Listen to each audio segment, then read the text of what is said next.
رابطه باید از نظر احساسی رضایت طرفین رو برآورده بکنه. رابطه عاطفی مثبت باید شما رو خوشحال‌تر کنه و باعث بشه حالتون بهتر بشه. با این حال اگر رابطه‌ای باعث ناراحتی شما شد، ممکنه شما درگیر یه رابطه سمی شده باشید. توی این ویدیو 5 تا نشونه مهم رابطه سمی رو بهتون میگیم. 1. عدم اعتماد. یکی از علائم هشدار دهنده رابطه سمی عدم اعتماده. توی این روابط هر حرکت شما زیر سوال میره و نظرات شما اصلا اهمیتی نداره. چنین مواردی از عدم اعتماد متقابل ناشی میشه. وقتی شریک زندگی شما به شما اعتماد نداره، توی تمام مسائل زندگی شما دخالت میکنه و این دخالت‌های زیاد ممکنه شما رو خسته کنه.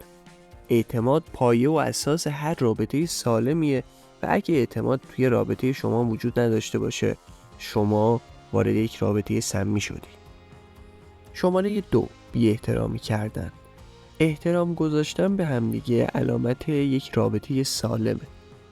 با این حال توی روابط سمی متوجه میشید که همسرتون از شما بی دلیل انتقاد میکنه یا به شما توهین میکنه.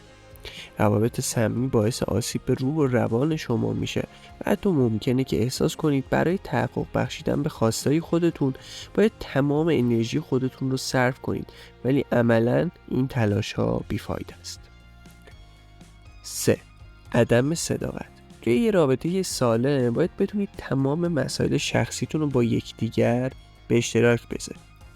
اگر هر کدوم از شما بهونه‌ها و دروغایی برای مخفی نگه داشتن از همدیگه پیدا کنید، پس به همدیگه اعتماد ندارید. این وضعیت نشون دهنده رابطه سمیه. 4. غم و اندوه همیشگی.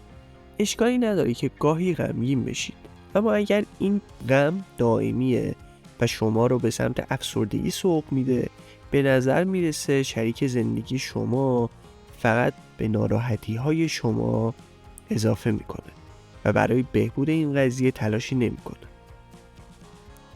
5. قطع روابط با دوستان و خانواده خود.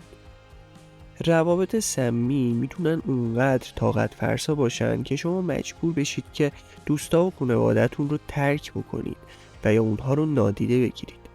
اگه برای جلوگیری از درگیری با همسرتون روابط خودتون رو با دوستاتون و خانواده‌تون متوقف کردید، این نشونه یه رابطه سمی. توی کامنت ها لطفاً بهمون بگین دیگه چه علامت هایی برای رابطه های سمی میشناسید که ما اشاره بهشون نکردیم.